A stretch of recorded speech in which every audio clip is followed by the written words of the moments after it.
Recording का message गया क्या? हेलो, है दादा। ठीक है sir. Okay, good evening to all of you sir, good evening. अच्छा, फाइनेंशियल मैनेजमेंट का क्लास होगा आज, ठीक है। फाइनेंशियल मैनेजमेंट का क्लास होगा दुर्गा पूजा के बाद। हाँ, पहला क्लास है आज, दुर्गा पूजा के बाद हम लोग एफएम पढ़ेंगे। अच्छा, ये एफएम में क्या चल रहा था, कौन बताएगा मुझे? कौन सा टॉपिक में डिस्कशंस कर रहे थे सर, कोई बताएगा क्या मुझे? लेवरेज। Okay sir. तो ऐसे लेवरेज का मतलब क्या होता है? रिस्क। हाँ, लेवरेज का नॉर्मल मतलब होता है रिस्क लेना, बिजनेस में जो रिस्क होता है। ऐसे बिजनेस में कितना तरह का रिस्क होता है मेनली? अरे, कोई बताएगा मुझे, बिजनेस में कितना तरह का रिस्क नॉर्मली होता है? हाँ, टू। नाम बताओ। ऑपरेटिंग लिवरेज और financial leverage. Operating leverage and financial leverage, मतलब एक हो गया आपका ऑपरेटिंग रिस्क, बिजनेस को ऑपरेट करने वाला रिस्क, और दूसरा हो गया financial risk, that is financial leverage. तो मेनली जो लेवरेज चैप्टर है ये फाइनेंशियल रिस्क को ही मेनली डिनोट करता है, ठीक है। और ये फाइनेंशियल रिस्क अराइज क्यों होता है? फाइनेंशियल रिस्क अराइज क्यों होता है सब बिजनेस में? चाहे कोई भी बिजनेस का नाम ले लो, अंबानी, अदानी, हाँ, येस बैंक, व्हाटएवर, जो भी नाम मन में आए ले सकते हो। ये बिजनेस में रिस्क क्यों क्रिएट होता है? Risk arise due to what? Loan never छोड़ना।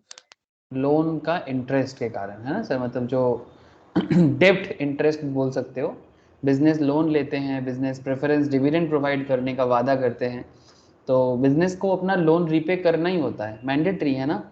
खुद खाओ ना खाओ, दूसरे का लोन का पैसा चुकता करना पड़ेगा, सिंपल सी बात है। मतलब खुद का, मतलब बिजनेस करके जो पहला प्रॉफिट आता है ना, वो पहला प्रॉफिट पे अगर बिजनेस में लोन है तो जिन्होंने आपको लोन दिया उनका इंटरेस्ट पहले भरो, बाद में खुद खा लेना। ये सिंपल सा लॉजिक काम करता है। सर अगर ज़्यादा प्रॉफिट नहीं होता है तो भी? हाँ सर, ज़्यादा प्रॉफिट ना होता है तो भी पहले दूसरे का जो पैसा लिया था वो पहले दो, खुद को खाना बाद में मिलेगा। सिंपल सी लॉजिक है, और यही बिजनेस का रिस्क भी है, यही बिजनेस का रिस्क भी है। तो इसी के ऊपर बेस करके पूरा एकदम बेसिक लेवरेज का जो टॉपिक है हम लोग डिटेल्स में एनालिसिस कर चुके हैं, एकदम सेल से लेके अर्निंग पर शेयर तक का जर्नी प्रैक्टिकली भी देखा, और साथ में mathematical calculation as well as conceptual theory, तीनों कॉन्सेप्ट में डिस्कशंस हुआ है। तो सर आज क्या करोगे? सर आज दो तीन चीज़ करना है लेवरेज में। एक, लेवरेज का थोड़ा समरी बताना है आपको, ठीक है। मतलब इतना दिन से जो भी लेवरेज का हम लोगों ने रेडी किया, मतलब बिफोर दुर्गा पूजा, ठीक है। तो लास्ट क्लास में, लास्ट प्रीवियस 2 क्लास में हम लोगों ने जो भी चीज़ें पढ़ा उसको थोड़ा समरी करना है कि अल्टीमेटली लेवरेज में, और उसी के ऊपर बेस करके आपको फॉर्मूला भी याद हो जाएगा कि लेवरेज में फॉर्मूला कैसे यूज़ करना है। एंड सेकेंड थिंग, कुछ क्वेश्चंस करना है, ठीक है। तो यही मेन आज होगा, और उसके बाद कल बाकी और भी चर्चा होगा। प्रीवियसली आप लोगों का कुछ सवाल भी था, वो भी मैं कल ही करूँगा आप लोगों के साथ, ठीक है। तो चलो स्टार्ट तो करें कम से कम, ठीक है। तो अच्छा, मैं स्क्रीन शेयर करता हूँ, जस्ट ये कंफर्म कर दीजिएगा स्क्रीन शेयर है या नहीं।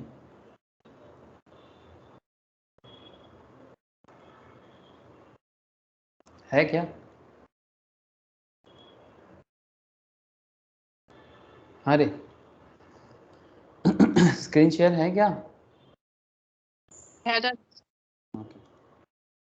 अच्छा, एक काम कर सकते हो, समरी लिखाना है, लिवरेज का समरी बताना है आप लोगों को। तो बस एक छोटा सा काम करो, अपनी कॉपी को आप वर्टिकल फॉर्मेट में ले लो, ठीक है।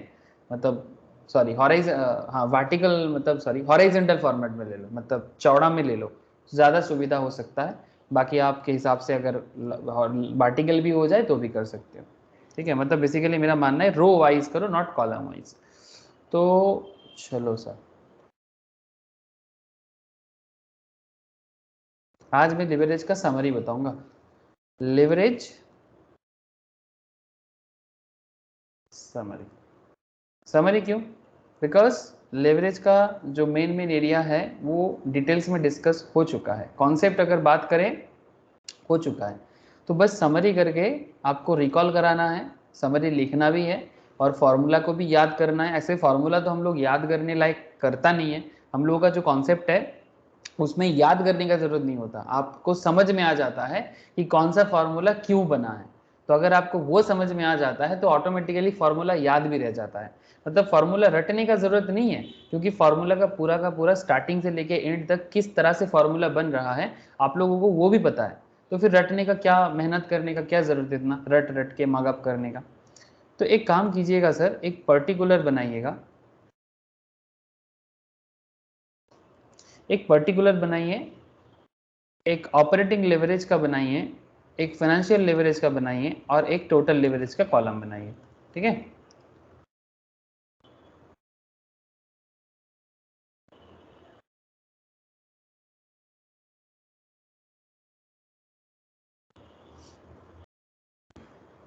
तो क्या क्या बनाया, एक पर्टिकुलर का कॉलम, एक ऑपरेटिंग लेवरेज का कॉलम, एक फाइनेंशियल लेवरेज का कॉलम और एक टोटल लेवरेज का कॉलम। ठीक है, तो पर्टिकुलर में आपको मैं सबसे पहले पॉइंट ए दीजिए और वहां पर लिखिए इंटरप्रिटेशन। पर्टिकुलर में पहला क्या पॉइंट है सर, इंटरप्रिटेशन करना है। ये सब प्रीवियस 2 लेक्चर्स में डिटेल्स हो चुका है, आज बस मैं आपको समरी बता रहा हूँ ऑपरेटिंग लेवरेज का, फाइनेंशियल लेवरेज का, टोटल लेवरेज का। तो इसमें आपको काफ़ी सारा चीज़ें रिकॉल भी हो जाएगा, दुर्गा पूजा में बहुत छुट्टी हो गया सबका, तो रिकॉल भी हो जाएगा। Priya, good evening Priya. Good evening sir. Good evening. अच्छा, ऑपरेटिंग लेवरेज, ये जो ऑपरेटिंग लेवरेज है ये क्या बताता है हमें, हाँ, ये इसका इंटरप्रिटेशन क्या करोगे ऑपरेटिंग लेवरेज का, तो बड़ा सिंपल इंटरप्रिटेशन है सर। अगर आप लोग थोड़ा सा याद करोगे तो आपको याद हो जाएगा, थोड़ा सा याद करो, बहुत मतलब बहुत जोर याद नहीं करना है, थोड़ा सा याद करने से याद हो जाएगा। Sensitivity of EBIT, sensitivity of EBIT with respect to क्या, कौन बताएगा sir, sensitivity of EBIT with respect to Q sir, Q means sales. मतलब ऑपरेटिंग लेवरेज जो होता है ना बिजनेस में, ये देखो सर, एक सिंपल सा कहावत है ना सर, हिंदी में, बंगाली में, इवन इंग्लिश में भी, हर एक लैंग्वेज में आपको ये कहावत दिखेगा। कहावत क्या है सर, वो क्या कहता है, कहता है sir no risk no gain, है ना, ऐसा बोला जाता है ना, no risk no gain, no pain no gain. ठीक है, तो अगर आप थोड़ा सा पेन नहीं उठाओगे तो फिर क्या गेन करोगे, बिजनेस करोगे, थोड़ा रिस्क नहीं उठाओगे तो फिर क्या बिजनेस करोगे। तो सिंपल सा लॉजिक है, ठीक है, सिंपल सा लॉजिक है कि अगर आप थोड़ा सा रिस्क उठाते हो तो रिस्क उठाने से क्या होता है, वो सेंसिटिव हो जाता है। तो यहाँ पर बात है EBIT का सेंसिटिविटी का, किसका सेंसिटिविटी सर, EBIT का मतलब आप लोग जानते हो, earning before interest and taxes. तो ये बिजनेस का एक प्रॉफिट है, ये बिजनेस का क्या है, ये बिजनेस का प्रॉफिट है, लेकिन ये ऐसा प्रॉफिट है जिस प्रॉफिट में आपने अभी तक क्या नहीं दिया, जिस प्रॉफिट में अभी तक आपने इंटरेस्ट नहीं दिया, गवर्नमेंट का टैक्स नहीं भरा, जिस प्रॉफिट में अभी तक आपने इंटरेस्ट नहीं दिया, अभी तक आपने टैक्स भी नहीं भरा। ठीक है, लेकिन अभी बाद में आपको टैक्स भी भर देना है और इंटरेस्ट भी देना है। तो मैं आपको एक छोटा सा दिखाता हूँ सर कंपनी का डिटेल्स। जैसे ये टाटा मोटर्स रिसेंटली बड़ा बूमिंग है, बिकॉज ये इलेक्ट्रिक व्हीकल्स के कारण टाटा मोटर्स में बहुत ज़बरदस्त इन्वेस्टमेंट चल रहा है और ये स्टॉक में बहुत ज़बरदस्त क्या हो रहा है,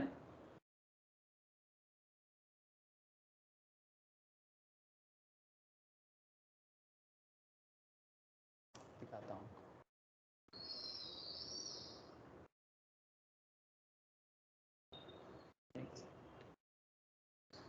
ये टाटा मोटर्स का, मैं EBIT के पास जाना चाहता हूँ, 1 मिनट रुको,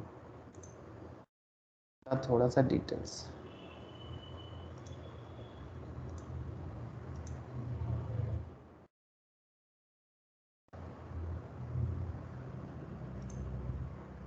ठीक है, ये रहा टाटा मोटर्स का रिसेंट ट्रेंड में कंपनी का, जिस तरह से ये चल रहा है। अब सवाल है फाइनेंशियल्स का। अगर हम फाइनेंशियल्स में जाते हैं तो फाइनेंस में अगर आप इनकम स्टेटमेंट में देखोगे तो कंपनी का जर्नी आप देख सकते हो। ये कंपनी रिसेंट ट्रेंड में काफ़ी अच्छा फंड मिल रहा है इसको और इसका बिजनेस में प्रॉफिट के पास भी ये जा रहा है आजकल। ये देखो आप कंपनी का EBIT, मतलब ये PBIT, और ये PBIT या EBIT किस पे डिपेंड करता है, कंपनी के सेल्स पे डिपेंड करता है, जो रेवेन्यू का एरिया है, ठीक है। तो मेरा कहने का मतलब बड़ा सिंपल है कि रेवेन्यू से ईबीआईटी का जर्नी, ठीक है, ये एक्चुअली आपका ऑपरेटिंग एरिया है, ठीक है। और ये ऑपरेटिंग का जो रिस्क एरिया है दैट इज डिप्रिसिएशन, अमोर्टाइजेशन, ठीक है। ये सब क्या है, डिप्रिसिएशन, अमोर्टाइजेशन, ये सब ऑपरेटिंग रिस्क है।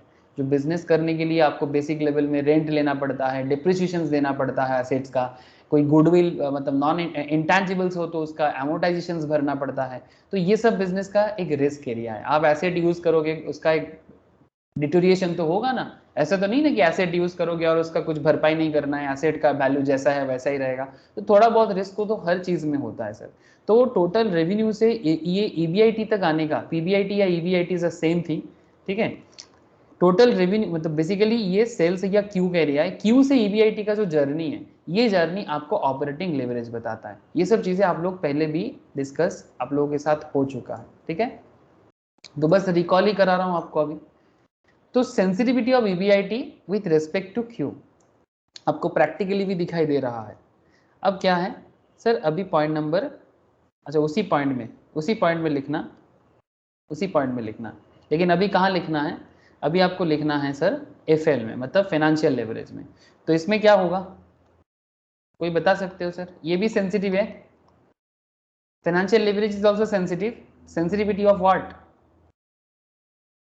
सेंसिटिविटी ऑफ, ट्राई करोगे थोड़ा, sensitivity of EBIT with respect to Q, ये क्या होगा, EPS.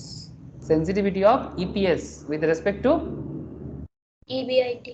Thank you sir, with respect to EBIT, very good sir.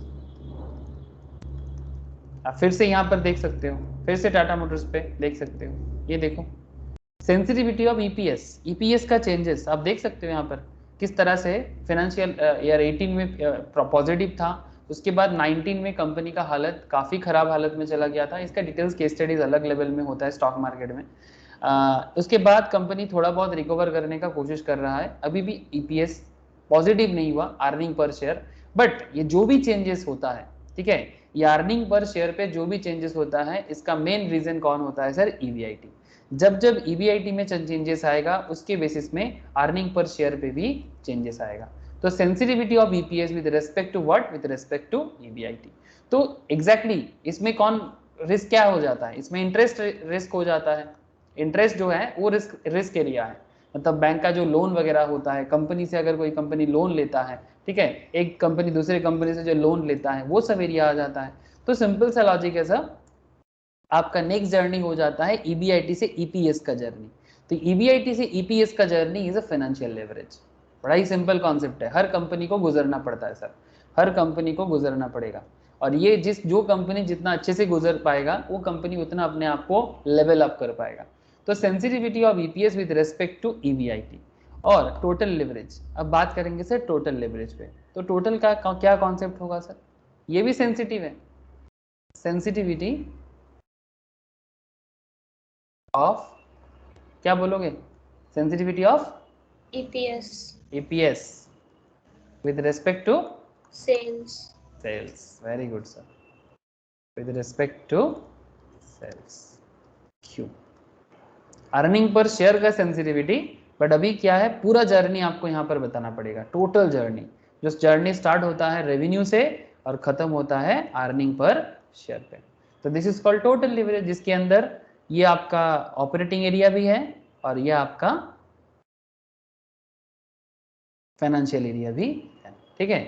तो फाइनेंस एंड ऑपरेटिंग दोनों लेवरेज लेके ही बनता है टोटल लेवरेज। इसीलिए तो आपको फॉर्मूला भी बताया जाता है कि financial DOL plus DFL, DOL into DFL, ठीक है, degree of operating leverage and degree of financial leverage, दोनों मिलके क्या बनता है, डिग्री ऑफ टोटल लेवरेज, ठीक है। तो sensitivity of EPS with respect to Q, this is called TL. TL means हमारे यहाँ पर टोटल लेवरेज। अब क्या सर, ये तो इंटरप्रिटेशन हो गया, आपको रिकॉल भी हो जा रहा है ना सर, रिकॉल भी हो गया कि सर अच्छा ये बात है, सब याद आ गया। अरे आया कि नहीं याद, what does it major.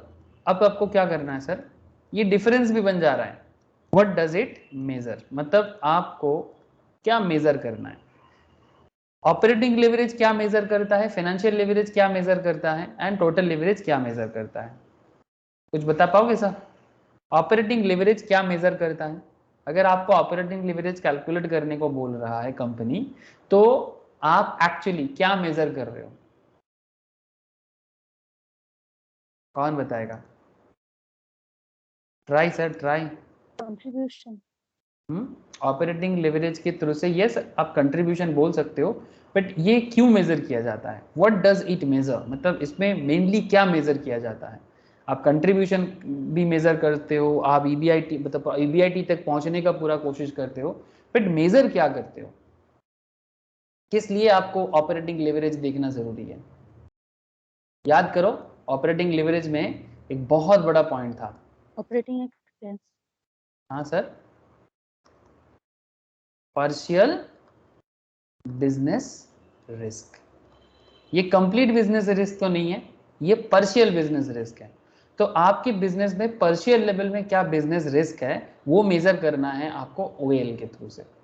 That is the point sir. अगर आप देखोगे ना, जब आपको ऑपरेटिंग लेवरेज का पॉइंट जहां पर डिस्कस हुआ है, उस पॉइंट में जाके देखना कि इट्स अ पार्शियल मेजर बोल के लिखा हुआ है। आप जाके एक बार चेक कर सकते हो, लिखा हुआ है, एकदम लिखा हुआ है, क्लियर कट लिखा हुआ है कि it's a partial business measure, मतलब partial measurement of business risk, complete नहीं। तो ये पार्शियल बिजनेस रिस्क है। और एफएल क्या है सर? एफएल क्या है? Financial risk. ये रिस्क बहुत ही डेंजरस रिस्क है, ठीक है। फाइनेंशियल रिस्क बहुत डेंजरस है, बिकॉज मार्केट में आपका गुडविल वगैरह जो भी है वो अगर खराब होता है ना, तो फाइनेंशियल रिस्क अगर आप रीपे नहीं कर पाते हो, तो सबसे ज़्यादा इसके कारण ही आपका बदनामी होता है। और ये वाला क्या है, टोटल लिवरेज, इसको क्या बोलोगे? इसको बोलोगे सर पार्शियल। ये भी पार्शियल है, बट पार्शियल क्या? Partial measure of total risk. Partial measure करोगे बट टोटल रिस्क मेजर करोगे।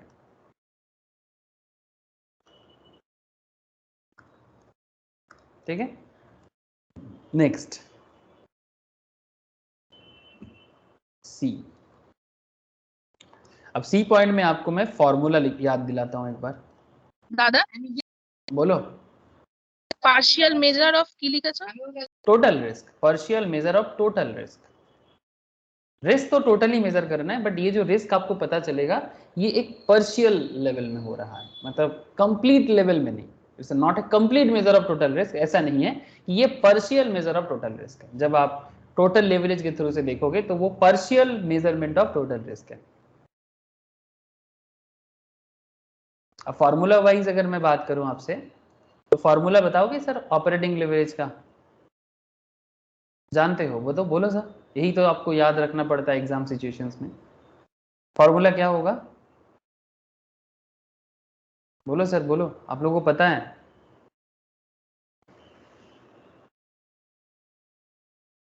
क्या हुआ? अरे कोई तो बताओ, याद है सबको?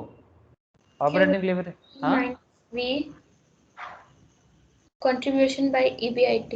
कंट्रीब्यूशन बाय ईबीआईटी, बस यही तो सर, और क्या सुनना है? Contribution by EBIT. अच्छा, जब मैं आपको ओएल बोला तो आपने ये बताया, अब आपको एफएल पूछूंगा तो आप क्या बताओगे सर? ईबीआईटी बाय पीबीटी ना बेसिकली। अरे लेकिन इसमें आपको ऐसे करके भी आप लिख लो, EBIT divided by EBIT minus interest minus DP divided by 1 minus T. जब प्रेफरेंस डिविडेंड हो तो आपको ऐसे लिखना पड़ता है, अगर प्रेफरेंस डिविडेंड ना हो तो आप डायरेक्ट ईबीआईटी माइनस आई करके भी कर सकते हो। और जब बात टोटल लेवरेज का आ जाता है तो आपके पास क्या ऑप्शन हो जाता है sir? Contribution divided by, contribution तो है ही, डिवाइडेड बाय क्या हो जाएगा अगेन? EBIT, PPT. हाँ वो भी पीबीटी है, ईबीआईटी माइनस एफ, पूरा पूरा हिसाब करना है ना अभी। ईबीआईटी से fix cost minus interest minus DP divided by 1 minus, ये हो जाता है। ठीक है, ये रहा आपका फॉर्मूला। ये आपका ऑपरेटिंग लेवरेज का फॉर्मूला, फाइनेंशियल लेवरेज का फॉर्मूला एंड टोटल लेवरेज का फॉर्मूला। और एक चीज आपको जरूर याद दिलाना चाहिए मुझे, दैट इज डी पॉइंट, और वो डी पॉइंट क्या है, वो डी पॉइंट क्या है sir? Sir D point is break even point. जब मैं आपको पूछता हूं ब्रेक इवन पॉइंट, तो ऑपरेटिंग लेवरेज में ब्रेक इवन पॉइंट क्या हो जाएगा? ऑपरेटिंग लेवरेज में ब्रेक इवन पॉइंट क्या हो जाएगा? पता है आप लोगों को? बोलो सर, ट्राई करो। EBIT equals to 0. हाँ सर वो तो सीख है, बट क्यू स्टार फॉर्मूला क्या है? क्यू स्टार इक्वल्स टू, मतलब उस लेवल का सेल्स आपको ढूंढना है जिस लेवल में फिक्स कॉस्ट डिवाइडेड बाय, मतलब F divided by P minus B, यही था ना फॉर्मूला। ये आपका, मैं कौन सा चीज पूछ रहा हूँ आपको? ये आपको पूछ रहा हूँ break even point, operating break even point, F divided by P minus B. याद आ रहा है क्या? F divided by P minus B, कुछ याद आया? Fix cost divided by contribution per unit. हाँ सर, ये इसमें क्या क्या पता चला था? जब आप लोग डिग्री ऑफ ऑपरेटिंग लेवरेज का डिटेल्स किए थे, उसमें आपको बताया गया था कि EBIT इक्वल्स टू 0, ठीक है। ऐसा क्यू स्टार आपको ढूंढना है, मतलब इस लेवल का सेल्स आपको ढूंढना है जहां पर आपका EBIT क्या हो जाता है? 0 हो जाता है। जहां पर आपका EBIT क्या हो जाता है? 0 हो जाता है। तो Q star equals to F divided by P minus B. ये चर्चा डिटेल्स में हो चुका है, तो मैं फिर से अभी बस आपको फॉर्मूला ही याद दिलाया। अच्छा, ये हो गया आपका BEP, ब्रेक इवन पॉइंट, बड़ा इंपॉर्टेंट है। अच्छा, और क्या पॉइंट है सर इसका ब्रेक इवन पॉइंट फाइनेंशियल का? मतलब EBIT स्टार का बात कर रहा हूं आपको। EBIT स्टार इक्वल्स टू क्या हो जाएगा? EBIT star equal I plus DP divided by 1. 1 minus T. Very good sir, very good. और इधर Q double star, total leverage का फॉर्मूला क्या है? Q डबल स्टार, इसमें क्या हो जाएगा? A plus I, A plus I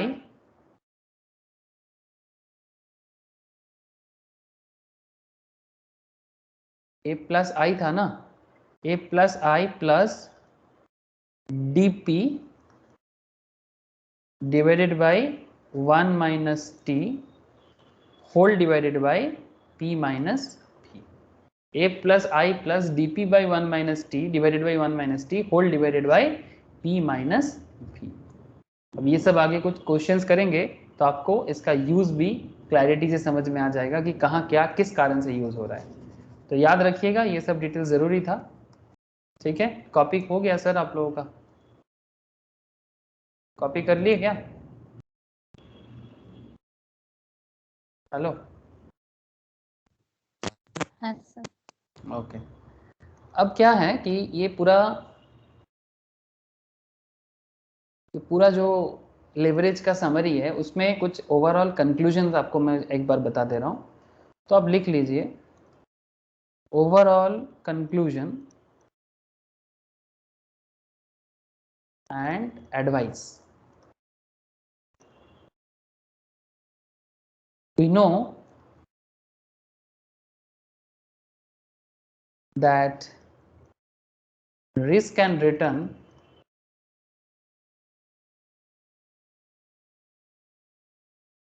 go hand in hand, है ना सर? ये बात तो मानोगे, रिस्क एंड रिटर्न हमेशा हैंड इन हैंड चलता है। Risk and return always go hand in hand. Risk लोगे रिटर्न आएगा, रिस्क नहीं लोगे रिटर्न नहीं आएगा। सेफ खेलने से जिंदगी में हमेशा क्या होगा? सेफ जोन में रहने से कभी उतना प्रॉफिट नहीं होता, ये तो सबको पता है। तो ओवरऑल कंक्लूजन क्या हो जाता है? We know that risk and return go hand in hand, so we are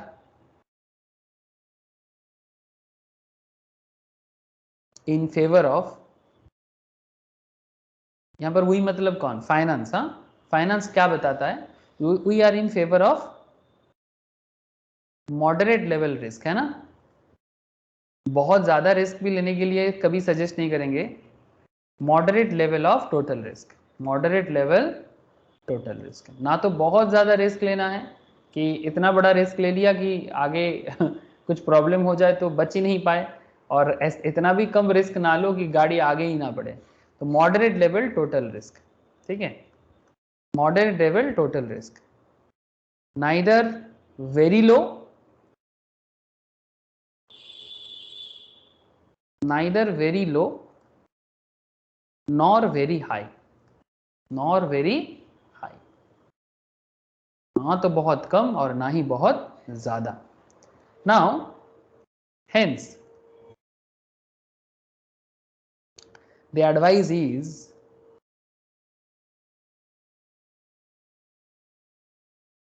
ध्यान से एडवाइस को सुनिएगा, बिकॉज ये एडवाइस आप लोग जब क्वेश्चंस का डिसीजंस दोगे ना, आपको बहुत काम आएगा।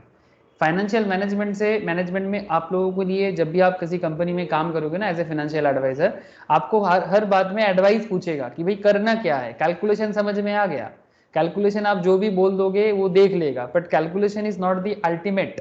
ये कोई अल्टीमेटम नहीं कि भाई कैलकुलेट कर दी आप अब देख लो, नहीं। फाइनेंशियल एडवाइजर के ऊपर बिजनेस डिपेंड करते हैं कि भाई आप बताओ कि करना क्या है। तो जब तक आप ये नहीं बता पाते हो कि करना क्या है, तब तक कोई स्पेशलिटी नहीं हुआ सर, ठीक है। इसीलिए आपको कहीं ना कहीं एडवाइस देना होगा कंपनी को। इसीलिए finance is all about advice या डिसीजन मेकिंग, ठीक है। So point is very simple सा, एक बुलेट देना और लिखना इसमें, if business risk is high,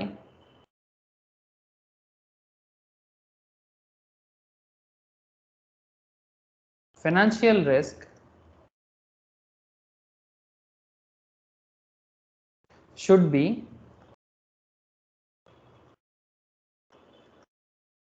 लो। अगर बिजनेस रिस्क हाई है तो फाइनेंशियल रिस्क लो होना चाहिए। तो क्या बताना चाह रहा है सर? लेस यूज ऑफ डेब्ट, आपको कम लोन यूज करना चाहिए। अगर आपका बिजनेस रिस्क बहुत हाई है, ठीक है, ये क्या पता आपका बिजनेस चलेगा नहीं चलेगा, ठीक है, या तो चलेगा तो बहुत जोर चल सकता है, अगर नहीं चलेगा तो फिर मतलब ऐसा नहीं कि, जैसे एक सिंपल सा एग्जांपल आपको मैं दे सकता हूँ सर। जैसे मानो कि आप कुछ बिजनेस करना चाहते हो, but it's a very regular type of business, जैसे ग्रोसरी का बिजनेस। क्या हाई लेवल ऑफ रिस्क है बिजनेस में? हाँ हाँ सर बताओ, ग्रोसरी बिजनेस जो है क्या उसमें बहुत हाई लेवल ऑफ रिस्क है? क्या लगता है आप लोगों को? मानो कि आज आपको 5 लाख 10 लाख दिया जा रहा है और आपको बोला जा रहा है कि भाई बिजनेस बनाओ, तो ग्रोसरी बिजनेस में क्या बहुत हाई लेवल रिस्क है आपका कि आप दुकान ओपन करोगे तो कोई लेगा ही नहीं, ऐसा होगा क्या? बात मेरा समझ में नहीं आ रहा है क्या? मैं आपको एक सिंपल एग्जांपल दे रहा हूँ कि आप ऐसा चीज का बिजनेस करते हो जो बिजनेस कैसे भी कैसे करके चल जाएगा।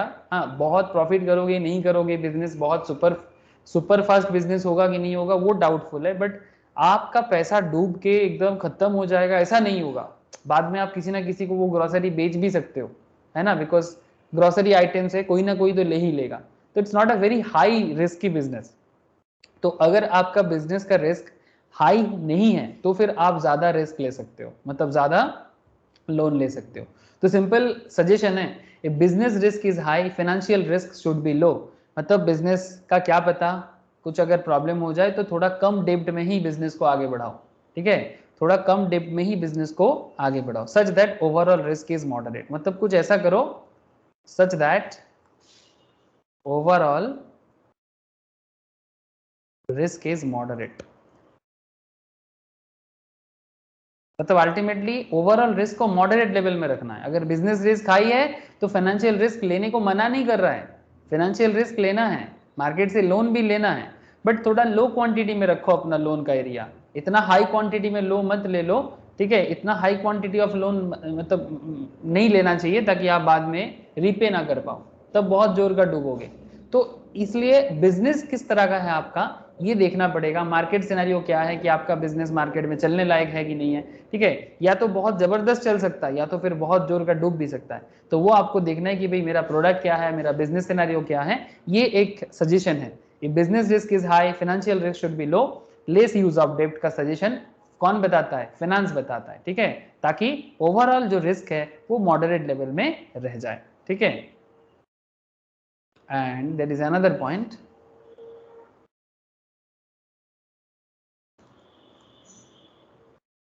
If business risk is low, अगर बिजनेस का रिस्क लो है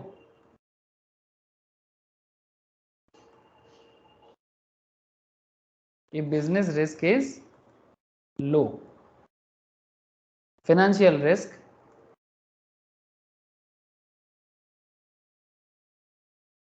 should be high,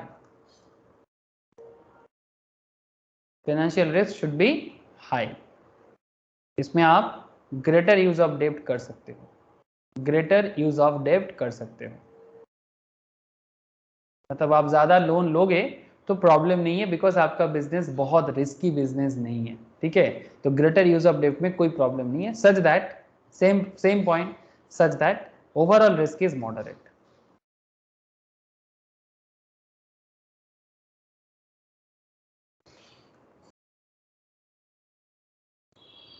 सर आप लोगों को पॉइंट समझ में कुछ आया कि नहीं आया, प्लीज बताइएगा मुझे। ये जो दोनों सजेशन है लेवरेज का, ठीक है, दो एडवाइस यहाँ पर आ रहा है।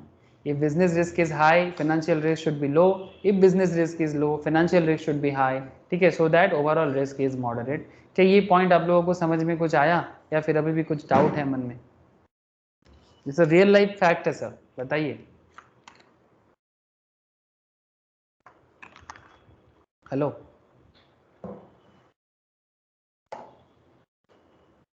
बोलो सर, डाउट है तो भी बोलो, डाउट नहीं है तो भी बोलो, हाँ ना कुछ तो बोलो। डाउट नहीं दादा। ओके सर, समझ में आया ना? ओके, चलो फिर, तो फिर कुछ क्वेश्चन सॉल्व किया जाए। काम ही क्या है बैठे बैठे, क्वेश्चन ही तो करना है। तो कुछ इजी क्वेश्चन से स्टार्ट करेंगे और फिर धीरे धीरे टफ क्वेश्चन की तरफ बढ़ेंगे, ठीक है। क्या आप लोगों को क्वेश्चन दिखाई दे रहा है ऐसा? दादा ওটা কি লিখেছিল overall risk is high. Overall risk is moderate, so that overall risk is moderate, overall risk moderate होना चाहिए। मतलब एक रिस्क हाई होगा तो दूसरा रिस्क को लो रखो, बिजनेस रिस्क हाई है तो फाइनेंशियल रिस्क को लो करो, बिजनेस रिस्क लो है तो फाइनेंशियल रिस्क को हाई करो, ताकि मॉडरेट लेवल में आपका रिस्क रहे, ठीक है, आउट ऑफ कंट्रोल ना हो जाए, ठीक है ना। क्वेश्चन दिख रहा है क्या स्क्रीन में?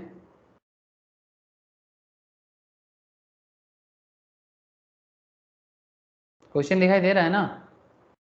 হ্যাঁ দাদা। ओके, तो देखो सर, यहाँ पर दो कंपनी का एक डेटा है आपके सामने, रियल प्रोजेक्ट है। एक कंपनी का नाम है अल्फा, दूसरे का नाम है बीटा। ये अल्फा और बीटा का कुछ डिटेल्स दिया है। ये दोनों अल्फा बीटा कौन है? दो कंपनी है। यहाँ पर क्या बताया आपको, इक्विटी कैपिटल देके रखा कि अल्फा का कैपिटल कितना है, बीटा का भी कैपिटल देके रखा। इसका कैपिटल है 6 लाख का, इसका कैपिटल है 3.5 लाख का। अल्फा का 3.5 लाख का, अल्फा का कितना कैपिटल है सर? 6 लाख का। बीटा का कैपिटल है 3.5 लाख का, 3,50,000 का। 12% डिवेंचर देके रखा है, इसका 4 लाख, इसका 6.5 लाख, ठीक है। Output units per annum, company कितना आउटपुट निकाल लेता है पर एनम, इसका 60,000, इसका 15,000। सेलिंग प्राइस पर यूनिट, मतलब जो यूनिट निकलता है उसको सेल करता है, पर यूनिट इसका 30 रुपीज करके और इसका 250 रुपीज करके, ठीक है। इसका 30 करके, इसका 250 करके। फिक्स कॉस्ट अल्फा को लग जाता है 7 लाख का और बीटा को लग जाता है 14 लाख का। वेरिएबल कॉस्ट पर यूनिट देके रखा, इसका ₹10 है, इसका ₹75 है। आपको सिंपल सा सवाल पूछा है sir, these are very popular types of leverage question, ठीक है, very popular type of leverage question, easy and very interesting to calculate. आपको पूछा है ऑपरेटिंग लेवरेज बताओ, फाइनेंशियल लेवरेज बताओ, कंबाइंड लेवरेज बताओ, अल्फा एंड बीटा दोनों कंपनी का। क्या सर हो जाएगा? हाँ सर, हो जाएगा, ट्राई करोगे ना? चलो सर मेरे साथ साथ करो, फिर धीरे धीरे आदत भी हो जाएगा। ओके, तो चलो मैं करता हूँ क्वेश्चन 1। क्वेश्चन समझ में आया कि नहीं आया sir?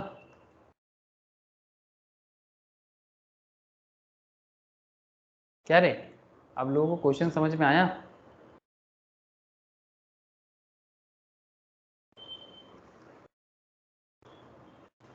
Yes, sir. Particular alpha and beta. तो पर्टिकुलर में सबसे पहले इस तरह का क्वेश्चन जब भी सॉल्व करोगे ना, मैं कुछ टेक्निक बता देता हूँ, उसी टेक्निक के थ्रू से करोगे ना तो गलती होने का चांसेस भी कम रहेगा। तो एक सीरियल नंबर यूज करना, ठीक है, ABCD या फिर 1 2 3 4। मैं ज़्यादा ABCD पसंद करता हूँ, तो ABCD वाइज ही आपको बताता हूँ। तो आपको पहुँचना है किधर, आपको सिंपल, आपका जर्नी कैसा होना चाहिए। जैसे आप लोग किसी भी कंपनी का फाइनेंशियल एनालिसिस करते हो ना स्टॉक मार्केट लेवल में, तो आपका जर्नी वही होना चाहिए, एकदम रेवेन्यू से लेके EPS तक का जर्नी है, ठीक है, रेवेन्यू से लेके EPS तक का जर्नी है। तो इवन डिविडेंड का भी एरिया कभी कभी बीच बीच में यहाँ पर भी पूछ लिया जाता है। तो यहाँ पर मैं 2 मिनट डिविडेंड को साइड करता हूँ। आपको इतना समझना है कि EPS तक तो आपको पहुंचना ही है, बिकॉज क्वेश्चन में ये डेटा जरूरी होता है। तो ये रेवेन्यू से लेके EPS का जो जर्नी है, उसी जर्नी को एक्चुअली आपको पुट करना है, यही काम है आपका लेवरेज में। और उसी जर्नी में आपको फाइंड आउट भी करना है कि कितना क्या लेवरेज मतलब रिस्क आ रहा है कंपनी को। तो देखो सर, इस डेटा में मुझे कंट्रीब्यूशन पर यूनिट दिख रहा था,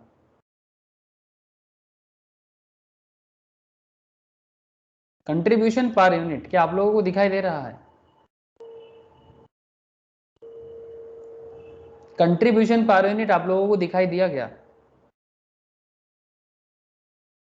सर कहीं पर डायरेक्टली तो बोला नहीं है, लेकिन है, किस तरह से मिलेगा आपको? सर 20 है अल्फा कंपनी का। Yes sir, sales less variable cost ना, सेलिंग प्राइस पर यूनिट और वेरिएबल कॉस्ट पर यूनिट। तो 30 माइनस 10, वेरी गुड सर, 20। और इसका हो जाएगा 250 माइनस 75, कितना हो जाएगा? 175। तो कंट्रीब्यूशन पर यूनिट अल्फा का हो जाता है, कंट्रीब्यूशन पर यूनिट अल्फा का हो जाएगा 20 और बीटा का हो जाएगा 175। कैसे आया? आई होप क्लियर सर सबको, बिकॉज क्वेश्चन में सेलिंग प्राइस पर यूनिट भी दिया हुआ था और वेरिएबल कॉस्ट पर यूनिट भी दिया हुआ था। तो मैंने बस सेल्स लेस वेरिएबल कॉस्ट किया और आपको कंट्रीब्यूशन मिल गया, जो फॉर्मूला आप लोगों को पता है इनकम स्टेटमेंट से ही मिल जाता है। पॉइंट नंबर बी में मैं यहाँ पर आउटपुट पुट कर दूंगा, बिकॉज आउटपुट हमें पता है। कितना आउटपुट है सर? इसका 60,000, इसका 15,000। तो अल्फा का 60,000 यूज करना है और बीटा का 15,000 यूज करना है।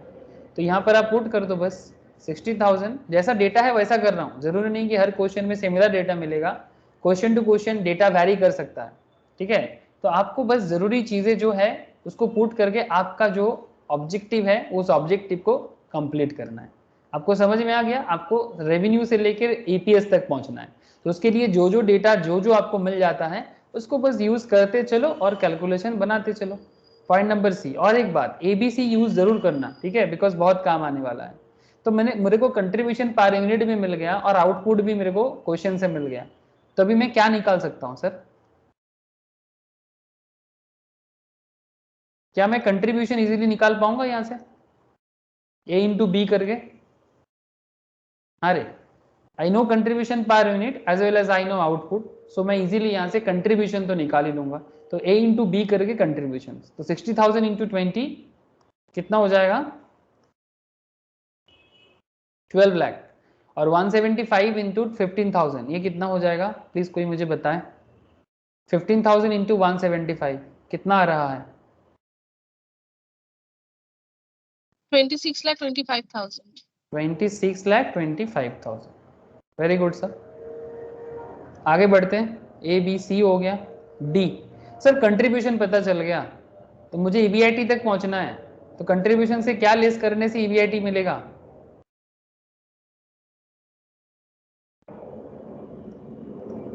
ऑपरेटिंग फिक्स कॉस्ट है ना। तो क्या क्वेश्चन में फिक्स कॉस्ट गिवन है क्या? Yes, fix cost per annum alpha का बोला 7 लाख का, बीटा का बोला 14 लाख का, मिल गया ना सर? क्या रे, दिखाई दिया? जस्ट पुट करना है 7 लाख, यहाँ पुट कर देना है 14 लाख। सर कंट्रीब्यूशन पता है, ऑपरेटिंग फिक्स कॉस्ट भी पता है, so contribution less fix cost, what will we get? क्या मिलेगा ई में? EBIT मिल जाएगा कि नहीं मिलेगा? बोलो कैसे मिला? C माइनस डी करके। इसलिए मैं आपको बार बार बोलता हूं कि सर ABCD को सही रखना बहुत काम आता है। EBIT मिल जाएगा सर। तो 12 लाख से 7 लाख चला जाता है तो मुझे 5 लाख मिल गया सर। आप लोग अभी क्या 5 लाख ही आया क्या? और 25,25,000 से मुझे 14 लाख माइनस करने को मिला तो मुझे मिल जाएगा 12,25,000। Very simple sir, very easy. तो ऑपरेटिंग फिक्स कॉस्ट लेस हो गया, EBIT मिल गया, earning before interest and taxes आ गया। अब EBIT के बाद क्या करना चाहिए सर? EBIT के बाद क्या करना चाहिए? इंटरेस्ट को देना चाहिए ना। बिजनेस को प्रॉफिट हुआ है, पहला प्रॉफिट, उस प्रॉफिट से सबसे पहले क्या दोगे? इंटरेस्ट दे दोगे सर। 12% डिवेंचर है कंपनी का, ये इंटरेस्ट है ना, डिवेंचर डेब्ट है। तो 4 लाख अल्फा का है, 6,50,000 बीटा का है, तो इसका 4 लाख का 12% और इसका 6,50,000 का 12%, यही हिसाब होगा। तो क्या हो जाएगा? EBIT से F पॉइंट में आ जाएगा इंटरेस्ट एक्सपेंस। इंटरेस्ट एक्सपेंस में क्या लेस करोगे? इंटरेस्ट लेस करोगे। तो इसका हो जाता है 48,000 का, कैसे मिला? 12% ऑफ 4 लाख। 4 लाख का लोन था, अल्फा का डिवेंचर था, 4 लाख का 12% और इसका 12% ऑफ 6,50,000, कितना हो जाएगा रे? 6,50,000 का 12%, कोई बताएगा मुझे? 78,000। 78,000। तो ये हो गया इधर 48,000, इधर हो गया 78,000। तो इंटरेस्ट एक्सपेंस EBIT से लेस हो जाएगा। तो जैसे ही मुझे इंटरेस्ट एक्सपेंस लेस करने का मौका मिल जाता है, G पॉइंट में क्या मिल जाएगा हमें? EBIT लेस इंटरेस्ट, क्या मिलेगा अभी? PBT। क्या मिल जाएगा? PBT। इसी तरह से यहाँ पर भी बड़े बड़े कंपनीज भी यही करता है सर। ये देखो, ये रेवेन्यू से PBT तक पहुंचा, बस इतना ही किया, और क्या किया, ज़्यादा कुछ नहीं करता है। यही सिंपल सा स्टेप्स फॉलो करते हैं, ठीक है, सिंपल सा स्टेप्स फॉलो करते हैं और अपना डेटा को एनालाइज करने लायक बना देता है, बस इतनी सी बात है। PBT हो गया। अब PBT 5 लाख से 48,000 हटा के बताइए कितना हो रहा है? क्या मिलेगा यहाँ से? E माइनस एफ करके ना, E माइनस एफ कर दिया मैंने, E माइनस एफ। 5 लाख से 48,000 चला जाएगा, कितना रहेगा? 4,52,000। Thank you sir. और 12,25,000 से 78,000 चला जाने से 11,47,000। वेरी गुड सर, PBT तक पहुंच गए। अच्छा सर, हमारे इस क्वेश्चन में और कुछ डेटा है क्या? इक्विटी कैपिटल का डेटा है, not necessary now. 12% debenture use हो गया, आउटपुट यूज हो गया, सेल यूज हो गया, फिक्स कॉस्ट यूज हो गया, वेरिएबल कॉस्ट यूज हो गया, बस ऑपरेटिंग लेवरेज के लायक डेटा मिल गया सर। तो अभी EPS तक जाने का जरूरत है ही नहीं, EPS तक जाने जरूरत है ही नहीं सर। H पॉइंट में अब आराम से DOL कैलकुलेट कर सकते हो। H पॉइंट में you can easily calculate DOL, degree of operating leverage. क्या फॉर्मूला है DOL का? बताओ ना, DOL का क्या फॉर्मूला है? Contribution by EBIT। Contribution by EBIT। C point में कंट्रीब्यूशन मिल जाएगा और EBIT मिल जाएगा E पॉइंट में, तो C बाई E। तो DOL बताओ क्या हो रहा है? C बाई E करके मिल जाएगा आपको। कंट्रीब्यूशन का डेटा C पॉइंट में है 12 लाख और EBIT इज हियर 5 लाख, तो 12 लाख बाई 5 लाख, सही बोला ना? 12 लाख बाई 5 लाख कितना हो जाएगा?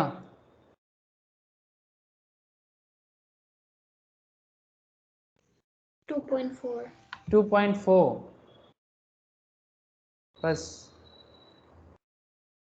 This is 2.4। नेक्स्ट बताइए मुझे, थोड़ा बीटा का बताइए। 2.14। सबका 2.14 आया क्या? 2.14 बीटा का आया क्या? ओके। मौसमी, प्रिया, आप लोगों का भी आया क्या?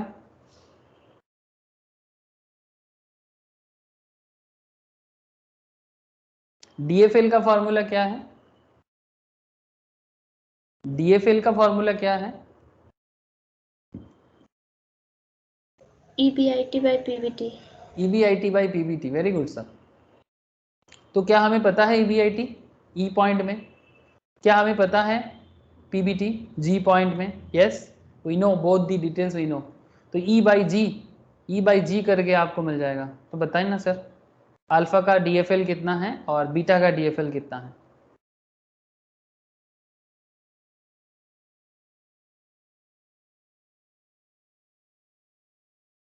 कर रहे हो क्या?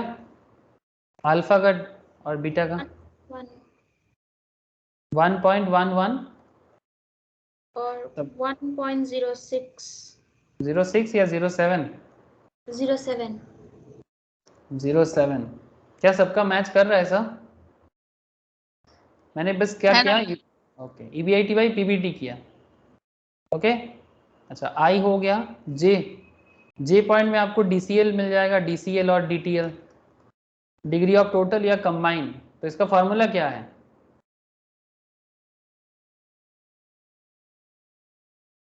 इसका फॉर्मूला क्या है सर, डीसीएल या डीटीएल का? Contribution by PBT. Contribution by PBT. Yes, contribution मिल जाएगा आपको सी पॉइंट में और पीबीटी मिल जाएगा आपको जी पॉइंट में। करके देखो।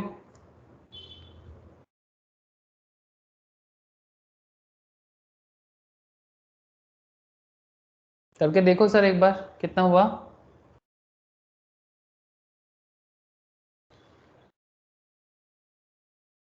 कितना आ रहा है सर अल्फा का और बीटा का, बताओ सर। 2.65 ओके, और 2.20। 2.20 या 2.29? अरे कंट्रीब्यूशन है सर, कंट्रीब्यूशन पीबीटी कितना है? पीबीटी 11,47,000 और कंट्रीब्यूशन, हाँ बोलो। मेरा दादा मिस्टेक। 2.29। हाँ 2.29 होगा। चेक करके देखो सर एक बार, सबका मैच किया क्या 2.29? Answer is 2.29 sir. मौसमी, प्रिया, कितना आया 2.29? बोलो सर एक बार। रोशनी का 2.29 आया बोला। मौसमी आवाज बच्ची समझ।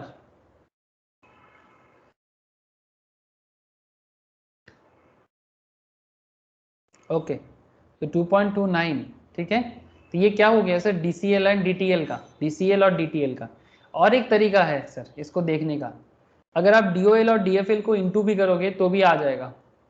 डीसीएल का ही मतलब होता है ना डीओएल इंटू डीएफएल, मतलब operating leverage and financial leverage को मल्टीप्लाई करने से भी टोटल लेवरेज मिल जाता है।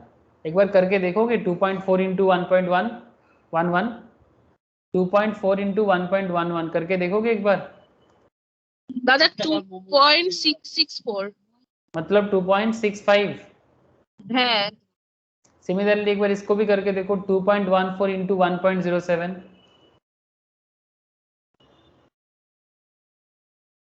2.29। 2.289 मतलब 2.29 मैच किया ना। मतलब इसको रीचेक भी कर सकते हो इस तरह से, है ना, बिकॉज फॉर्मूला वाइज भी मैच करेगा कंट्रीब्यूशन बाय पीबीटी का कॉन्सेप्ट में, और डीओएल एंड डीएफएल को मल्टीप्लाई करने से भी आपको डिग्री ऑफ टोटल या डिग्री ऑफ कंबाइंड लेवरेज मिल जाएगा। तो पॉइंट टू बी नोटेड सा, ठीक है। ये था इस पर्टिकुलर का आंसर, इस क्वेश्चन का आंसर कंप्लीट हो गया। यही तो मांगा था क्वेश्चन में, क्वेश्चन हमें यही पूछा था, सिंपल पूछा था, डेटा दे दिया और आपको डायरेक्टली पूछ लिया operating leverage, financial leverage and combined leverage of alpha and beta. Done ना सर? हेलो, है दादा। समझ में आ गया होगा सबको? अरे आया कि नहीं आया बोलो।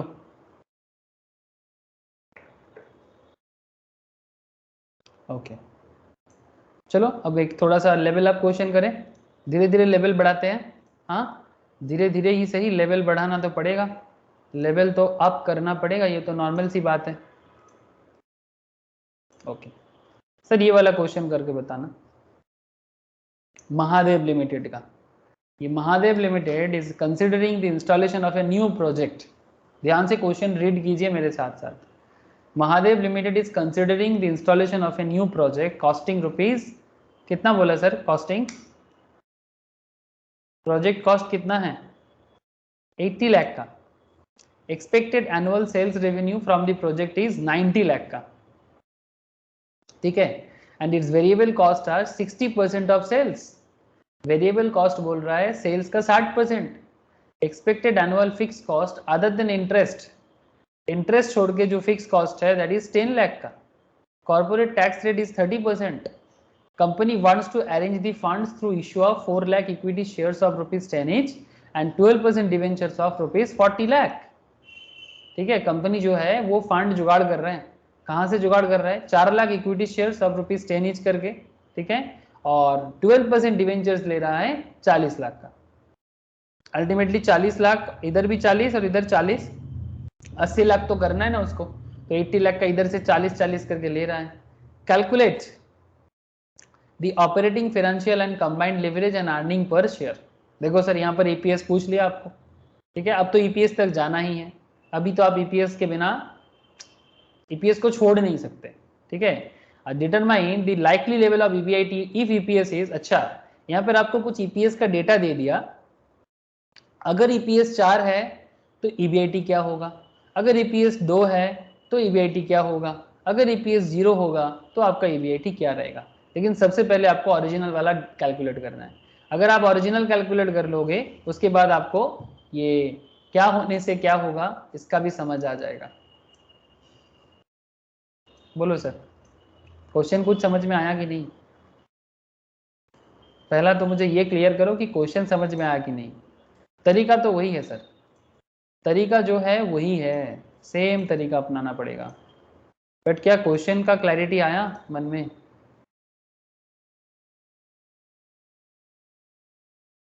क्या रे? ओके सर, ओके चलो,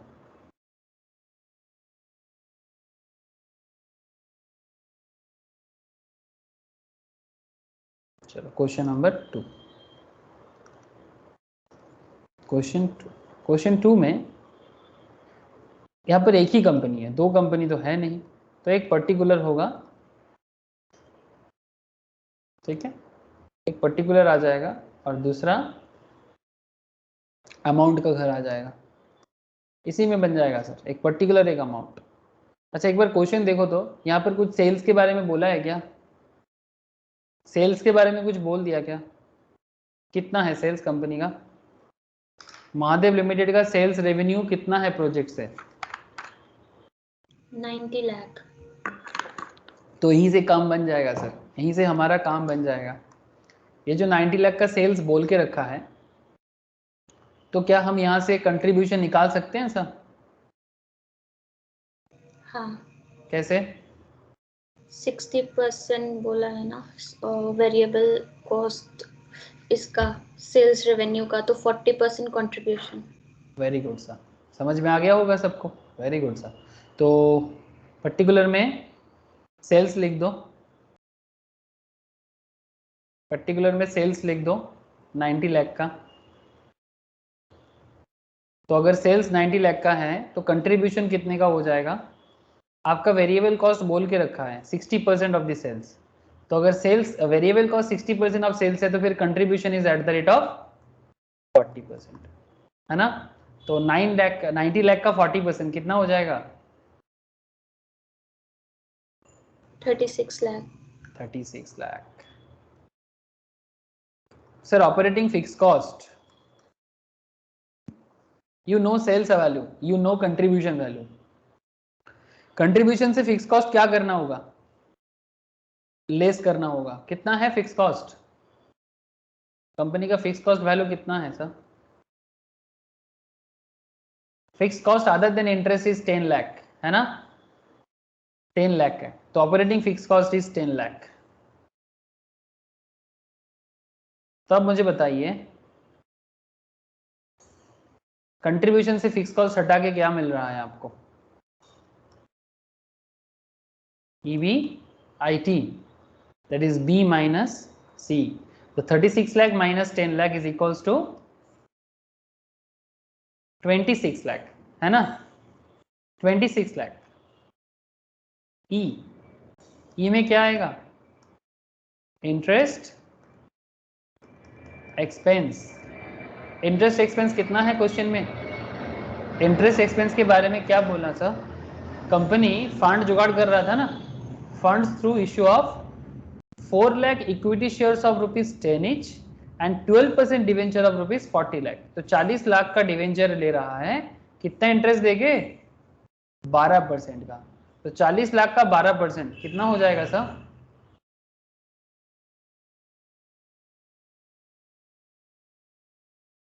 %12 ऑफ 40 लाख, 4,80,000। 4,80,000। सो EBIT से आपको इंटरेस्ट एक्सपेंस लेस करना था, आपने वो भी कर दिया। तो 26 लाख से 4,80,000 माइनस कर दो, ठीक है, माइनस कर दो इसको मैं ब्रैकेट में कर देता हूँ बिकॉज ये माइनस जाएगा। तो अगर ये माइनस हो जाएगा तो नेक्स्ट आपको क्या मिल जाता है सर? EBIT से इंटरेस्ट चला गया तो next item is called PBT, profit before tax, या EBT, अर्निंग बिफोर टैक्स। तो कितना हो जाएगा सर? 21,20,000। क्या मेरा कैलकुलेशन सही है? एक बार चेक कर लो ना। 26 लाख माइनस 4,80,000। हाँ। ओके सर, तो PBT हो गया 21,20,000 जी। सर पैट के बारे में क्या ख्याल है? अगर PBT इतना है तो पैट क्या हो जाएगा? PAT in the sense profit after tax. क्या होगा प्रॉफिट आफ्टर टैक्स? क्वेश्चन में टैक्स के बारे में क्या बोला है? देखो सर, कॉर्पोरेट टैक्स रेट कितना बोला सर? अरे कितना बोला कॉर्पोरेट टैक्स रेट? 30%। तो अगर कॉर्पोरेट टैक्स 30% है तो प्रॉफिट आफ्टर टैक्स कितना हो जाएगा? 70% ऑफ 21,20,000। चलेगा क्या ऐसा? अगर आप सरकार को 30% दे देते हो तो फिर जो बचा हुआ अमाउंट है, जो बैलेंस अमाउंट है, वो क्या हो जाएगा? 70% का वैल्यू। तो 70% of what? 70% of PBT, 21,20,000, that is called PAT. अगर किसी को ये समझ में नहीं आता है तो वो क्या करेगा? 21,20,000 से 30% माइनस करेगा, फिर यहाँ पर 30% का वैल्यू लिखेगा, फिर जाके उसको पैट मिलेगा।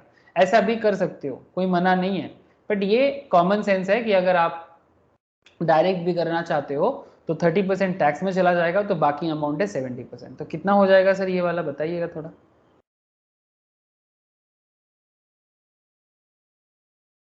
कितना हो रहा है सर, बोलो।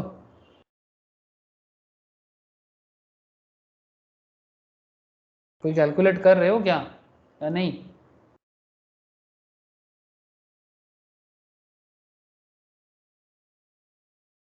किसी ने कैलकुलेट नहीं किया? 14,84,000। सही है सर, 14,84,000। रोशनी, मौसमी, आप लोगों को क्लियर है ना ये वाला पॉइंट? रोशनी एट क्लियर तो? है दादा, है दादा। ओके, प्रिया को समझ आ रहा है? प्रिया,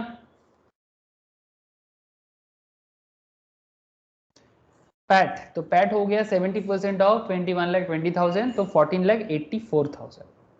सर नंबर ऑफ शेयर्स के बारे में क्वेश्चन ने कुछ बोला है क्या? नंबर ऑफ शेयर्स के बारे में क्वेश्चन कुछ बोला है क्या? हाँ, 4 lakh equity share of ₹10 each fresh issue होगा। तो फिर नंबर ऑफ शेयर कितना है? 4 लाख। 4 लाख। तो ये जो अमाउंट है, दैट इज पैट का जो वैल्यू है, इसको अगर आप नंबर ऑफ शेयर से डिवाइड करोगे क्या मिलेगा? EPS। Number of shares 4 lakh लिख दो यहाँ पर, और आई पॉइंट में EPS भी कैलकुलेट कर लो। G/H, प्रॉफिट आफ्टर टैक्स सब कुछ दे दिया जिसको जो देना है, और फिर नंबर ऑफ शेयर से डिवाइड करके आपको मिल जाता है 14,84,000 डिवाइडेड बाई 4 लाख। कितना हो जाएगा G/H? अर्निंग पर शेयर कितना हो रहा है सर? 3.71। 3.71। यहाँ पर बड़े बड़े कंपनीज का भी आप डिटेल्स में ये जो देखते हो ना, एग्जैक्टली इसी तरह से कैलकुलेट किया जाता है, in the same fashion, in the same fashion, जिस फैशन में अभी आपको सीखने को मिल रहा है, ऐसा ही फैशन यूज किया जाता है, ऐसा ही टेक्निक यूज किया जाता है। तो G/H करके अर्निंग पर शेयर हो गया 3.71 का। तो बस आपने कर लिया ना, सेल से लेके ईपीएस का journey, from sales to EPS का जर्नी आपने कर लिया। अभी क्या करना है, बस लेवरेज कैलकुलेट करना है। तो जे पॉइंट में कर लेते हैं, डीओएल बताइएगा, के पॉइंट में डीएफएल बताइएगा, एल पॉइंट में डीसीएल और डीटीएल बताइएगा। बोलो सर बोलो, डीओएल बोलो, डीएफएल बोलो, डीसीएल बोलो। 1.38 किसका? डीओएल का 1.38। Very good sir. ये कंट्रीब्यूशन बाय पीबीटी ना, बी बाय डी करके मिल जाएगा। ये बोल 1.23 1.23। ये कैसे मिलेगा? ईबीआईटी बाई पीबीटी, तो डी बाई एफ करके मिलेगा। लिख सकते हो आप लोग, क्योंकि बाद में आप लोगों को हेल्प हो जाएगा। एंड डीसीएल और डीटीएल इसको इंटू करके भी मिल सकता है, और फॉर्मूला तो आप लोगों को पता है, contribution by PBT, B by F. कितना? 1.70। क्या सबका मैच किया सर? आंसर तो सही बोला मौसमी ने सभी। बाकी लोगों से भी पूछना चाहूंगा, क्या मैच हुआ आप लोगों का? Okay sir. तो ये जो महादेव लिमिटेड का क्वेश्चन था, इस क्वेश्चन का जो फर्स्ट स्टेज एरिया है, जो पहला पार्ट है, पॉइंट नंबर ए वाला, ये हो गया सर। ठीक है, आपने operating, financial, combine and EPS तक कैलकुलेट कर लिए। अभी आपका दूसरा सवाल है यहाँ पर एक। क्या सवाल है? आपको पूछा है डिटरमाइन करके बताओ the likely level of EBIT if EPS is 420। आपका ईपीएस कितना आया क्वेश्चन में? 3.71 है ना। लेकिन यहां बता रहा है कि अगर ईपीएस 4 होता तो आपका ईबीआईटी क्या होता, अगर ईपीएस 2 होता तो आपका ईबीआईटी क्या होता, अगर ईपीएस 0 होता तो ईबीआईटी क्या होता। थोड़ा बैक कैलकुलेशन करना है, बोलो। ईपीएस 4 में ईबीआईटी 27,16,000 है क्या? 27,16,000? हाँ। नहीं सर, थोड़ा सा आसपास में हो, but not exactly. You are very close. आपका आंसर ऑलमोस्ट मैच कर रहा था, बट कहीं पर कुछ मिस्टेक हो गया लग रहा है।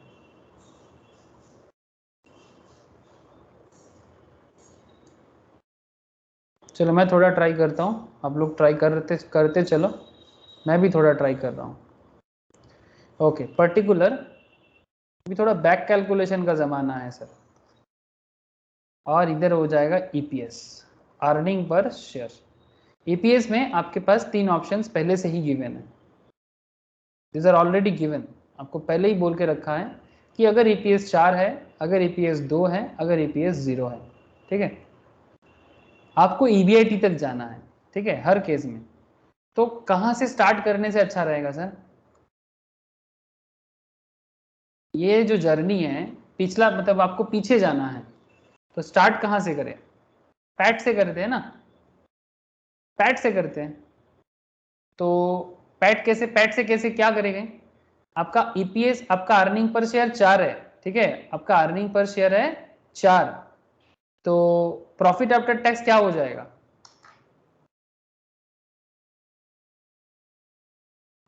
16 लाख। कैसे मिला? 4 lakh into 4। Very good sir. 4 lakh into 4। आपका इक्विटी शेयर कितना है? 4 लाख का इक्विटी शेयर है। अगर पर शेयर का 4% करके अर्निंग करता है तो पैड हो जाएगा 16 लाख। वेरी गुड सर, बहुत अच्छा कॉमन सेंस लगाया आप लोगों ने। इसका हो जाएगा 8 लाख का, और इसका 4 लाख इंटू 0 तो 0 ही होता है ना। 0 0 तो 0, 0 से जो टकरावे वो 0 ही होवे, है ना। शून्यों के साथ, मतलब 0 के साथ जो भी टकराता है ना, ये एक शिव जी का एक बहुत फेमस गाना है। ठीक है, शून्य से जो टकरावे वो शून्य हो जावे। तो एग्जैक्टली, तो वेरी इंटरेस्टिंग साइंस है। 0 के से टकराने से क्यों 0 होता है, ये सिर्फ कैलकुलेशन नहीं है, ये एक्चुअली वर्ल्ड फैक्ट्स है। कभी बात करूंगा। ठीक है, ब्रह्मांड का ज्ञान है सर, एक तरह का सर क्या आप ब्रह्मांड क्या नहीं, अरे नहीं, एक फैक्ट, शिव जी का कुछ कॉन्सेप्ट पढ़ रहे थे शिव भगवान का, तो एक्चुअली वही महाकाल का एक कोई गाना सुन रहा था, तो मेरे दिमाग में कुछ सवाल आया कि क्यों जीरो से टकराने से जीरो होता है, तो मेरे को थोड़ा सा ना वो ब्रह्मांड वाला कॉन्सेप्ट याद आया, तो मैं थोड़ा सा रिसर्च कर रहा था। कभी आप लोग ऐसे सोचे हो क्या कि जीरो का मतलब शून्य होता है और शून्य का मतलब ब्रह्मांड होता है? हाँ, अरे कभी ऐसे सोचे हो क्या? सर छोड़ो ये सब, फाइनेंस में आ जाओ। यस सर, चलो फाइनेंस में आ जाते, पागल ही हो जाएंगे सर हम लोग। क्या हुआ बोलो कोई कुछ बोल रहे हो? 27,65,714। हाँ, ये आंसर सही लग रहा है, ये आंसर सही लग रहा है। पैट से पीबीटी, पीबीटी पे अगर आना है तो क्या करेंगे? टैक्स, नॉर्मली हम लोग टैक्स माइनस कर देते हैं, यहाँ पर टैक्स को इंक्लूड कर लेना है। तो पीबीटी में अगर पहुंचना है तो आप क्या करोगे? पैट डिवाइडेड बाई 0.7, 70% का टैक्स है, तो 16 लाख डिवाइडेड बाई 0.7 करके देखो तो कितना आता है? 16 लाख डिवाइडेड बाई 0.7 कितना आ जाएगा?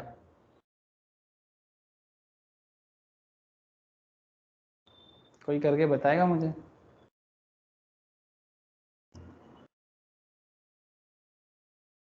$22,85,714, यस यही होगा सर।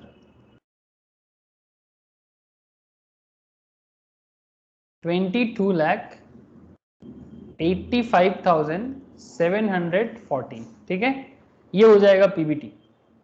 और ये हो जाएगा आपका, इसका बताओगे कोई? 8 lakh divided by 0.7, 1142,857. 1142,857, very good sir, ठीक है। और ये तो जीरो के साथ जो भी टकरावे जीरो हो गए, तो ये हो गया पीबीटी।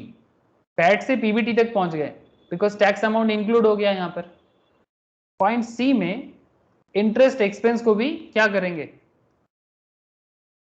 जोड़ देंगे। तो इंटरेस्ट एक्सपेंस तो पता ही है क्वेश्चन में, 4 लाख का 12%, 4,80,000, ये भी 4,80,000। अच्छा, किसी का अर्निंग नहीं है तो क्या इंटरेस्ट नहीं देगा? अरे पैट नहीं है, पीबीटी नहीं है तो क्या इंटरेस्ट नहीं देगा? देवे. देवे, एग्जैक्टली इंटरेस्ट देना पड़ेगा। मैं बोला ना आपको, खुद खाओ ना खाओ, दूसरे का पैसा देना पड़ेगा, तो दे दो। अच्छा, डी में क्या मिल जाएगा? ईबीआईटी। ईबीआईटी कैसे मिलेगा? बी प्लस सी करके, पीबीटी प्लस इंटरेस्ट। मौसमी ने जो अमाउंट मुझे बताया ये आ जाएगा यहाँ पर 27,65,714। ज्योति का क्या मिस्टेक हुआ था ज्योति? सर मेरा पीबीटी में मिस्टेक हुआ था।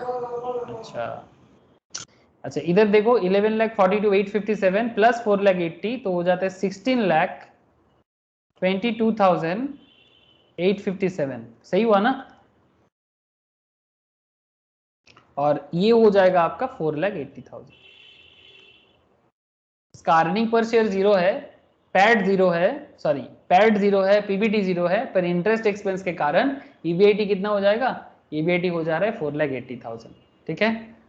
तो ये रहा ईबीआईटी जब अर्निंग पर शेयर 4 होगा, जब अर्निंग पर शेयर 2 होगा, और जब अर्निंग पर शेयर 0 होगा। समझ में आ गया सर? बोलो, माथा में गया कि नहीं? अच्छा सवाल था ये, रियली इंटरेस्टिंग क्वेश्चन। ये वाला समझ में आ गया होगा, पॉइंट ए भी समझ में आया होगा और पॉइंट बी भी समझ में आया होगा। अरे हाँ ना, कुछ तो बोलो। हाँ सर। Okay sir. अच्छा, तो अभी ये वाला क्वेश्चन घर में ट्राई करना। हाँ, क्वेश्चन नंबर 3, क्वेश्चन 3 होमवर्क रहा, कल देखेंगे, इसके बारे में चर्चा भी करेंगे और एनालिसिस भी देने के लिए बोला है, तो एनालिसिस का भी चर्चा करेंगे। और ये वाला क्वेश्चन भी ट्राई करना सर, क्वेश्चन 4, ठीक है। क्वेश्चन 3, क्वेश्चन 4 मैं ऑलरेडी शेयर कर दिया आप लोगों को, एक बार please try. Calculate the operating leverage, financial leverage, combined leverage. Question 4 अच्छा क्वेश्चन है sir, little bit tricky, not very tricky but little bit tricky, must try sir. हाँ, क्वेश्चन 4 बहुत ही इंटरेस्टिंग क्वेश्चन है। और एक क्वेश्चन नंबर 7 मस्ट ट्राई। हाँ, calculate degree of operating leverage, ठीक है, ये वाला क्वेश्चन 7 में ट्राई कीजिएगा। तो 4, 7 और 3, ठीक है, 3, 4 एंड 7, ये तीनों क्वेश्चन आप लोग जरूर ट्राई कीजिएगा, ठीक है सर। ये तीनों क्वेश्चन मैं आप लोगों को होमवर्क पे दिया, आप ये तीनों क्वेश्चन जरूर आप लोग ट्राई कीजिएगा। उसके बाद मैं फाइनेंशियल लेवरेज में और भी चर्चा कुछ आगे बढ़ाना होगा, कुछ और डिटेल्स है, मतलब बेसिकली इसके बाद ना सर कैपिटल स्ट्रक्चर में चले जाना है सर। इसके बाद कैपिटल स्ट्रक्चर में चले जाना है। तो अगर लेवरेज का कॉन्सेप्ट क्लैरिटी हो जाता है ना, तो फिर कैपिटल स्ट्रक्चर भी बड़ा ही अच्छे से समझ में आएगा, ठीक है। तो अच्छा, आप लोगों में से मौसमी, ज्योति, इन लोगों का कुछ क्वेश्चन था पुराना क्लासेस का, ठीक है। मैं कल, मुझे याद है कि मौसमी का एक क्वेश्चन था आपका, इसका मौसमी वो कुछ एक क्वेश्चन मुझे याद है, क्वेश्चन तेरा याद है तो मेरे को बोला था, कैश बजट का क्वेश्चन था। यस, मुझे याद है, मैं कल बताऊंगा, श्योर बताऊंगा कल। और ज्योति का क्या सवाल था ज्योति? सर होमवर्क मिला था, उसका ही आंसर शेयर का था। किसका? कैश बजट का ना? हाँ ठीक है ठीक है, कैश बजट का जो भी होमवर्क है मैं कल कराऊंगा आप लोगों को, ठीक है। और मौसमी का एक पुराना पेंडिंग है कैश बजट का, वो भी मैं कल बताऊंगा। कल पहले मैं वही वाला बताऊंगा, उसके बाद मैं लेवरेज में आऊंगा, ठीक है। ठीक है सर, आज इतना ही है, फिर कोई क्वेश्चन है तो करो। नहीं सर, आज टेक्स्ट ना मेरा थोड़ा वो हो गया, क्या हो गया? मिस कंप्लीट हो नहीं। गया? हाँ, अच्छा, कंप्लीट नहीं हुआ। तो वीडियो शेयर करना है ही है ना? हाँ ओके सर, ठीक है, मैं अभी अपलोड करूंगा, फिर जाके मैं शेयर करूंगा, ठीक है। Thank you sir, bye. Okay okay, tata. Prachi दादा